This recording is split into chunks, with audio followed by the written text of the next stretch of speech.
குடியிருப்பு பிரதேச செயலாளர் பிரிவிற்குட்பட்ட விஸ்வமடு வள்ளுவர்புரம் பகுதியில் உள்ள பெண் தொழில் முயற்சியாளர் ஒருவரின் தும்பு தொழிற்சாலையில் நேற்று மதியம் தீ பரவியுள்ளது.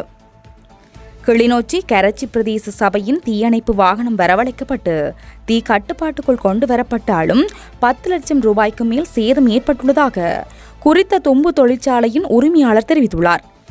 இதன்போது கிளிநொச்சி பிரதேச சபையினர் மற்றும் அயலவர்கள் அனைவருக்கும் இதன்போது வீட்டு உரிமையாளர் நன்றி தெரிவித்துள்ளார்.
என்னோட பேர் நிர்மலகுமார் சரோஜினி. இது வள்ளுவர்புரம் விஸ்வமடு. நான் இப்போ 8 வருஷமாக இந்த தொழில் செய்து கொண்டிருக்கிறேன். இது ஒரு வறுமைப்பட்ட ஒரு கிராமம், பின்தங்கிய ஒரு கிராமம் உண்டு. அப்போ இங்கே எந்த ஒரு வாழ்வாதாரத்தை முன்னிட்டு கஷ்டப்பட்ட ஜனங்களுக்கு வேலை வாய்ப்பு கொடுத்து நான் இந்த தொழிலை நடத்தி கொண்டிருக்கிறேன், சுயதொழில் நடத்தி கொண்டிருக்கிறேன். இன்றைக்கு ஒரு மீட்டிங்னு சொல்லி எங்களோட புதுக்குடி பிரதேச மீட்டிங்கு நான் போயிட்டு வந்து பிள்ளைகளை சொல்லி கொண்டு வந்தோம். இன்றைக்கு இந்த வேலையை தொடங்குவோம். இருக்கிற அந்த தும்பாவில் இந்த கட்டை வலிக்கிடுவோம்.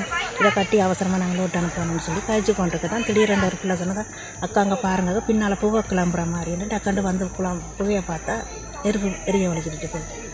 அப்போ டக்கண்டு நெருப்பு என்னென்று வச்சதுன்னு பார்க்குறதுக்கெல்லாம் முழு தும்பும் பார்த்திட்டு 12 லட்சம் தும்பு என்னட்ட. அப்போ 12 லட்சத்துக்கிட்ட முடிஞ்சு இந்த தும்பு அனுப்பினா எனக்கு வேறு. அப்போ இவ்வளோ நெருப்பு பார்த்திட்டது, அதை அணைக்க முடியாமல் அவ்வளோ வீணாக போயிட்டது.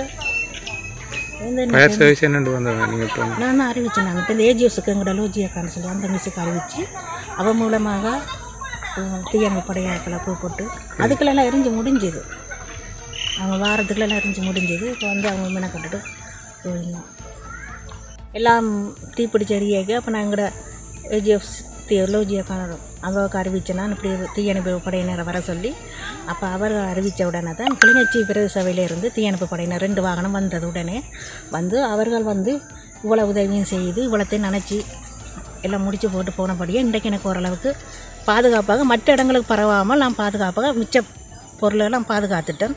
இப்போ அவங்க வரப்போ எனக்கு பெரிய ஒரு உதவி. அவங்களுக்கு மிக நான் நன்றி கடன் பட்டிருக்கிறேன். அவர்களுக்கு மிகவும் நன்றி.